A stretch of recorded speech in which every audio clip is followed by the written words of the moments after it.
أعوذ بالله من الشيطان الرجيم.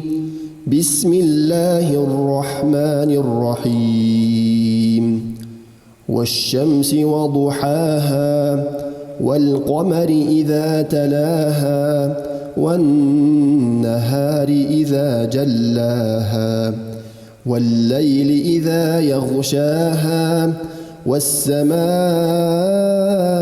وما بناها والأرض وما طحاها ونفس وما سواها فألهمها فجورها وتقواها قد أفلح من زكاها وقد خاب من دساها كذبت ثمود بطغواها إذ انبعث أشقاها فقال لهم رسول الله ناقة الله وسقياها فكذبوه فعقروها فدمدم عليهم ربهم بذنبهم فسواها ولا يخاف عقباها.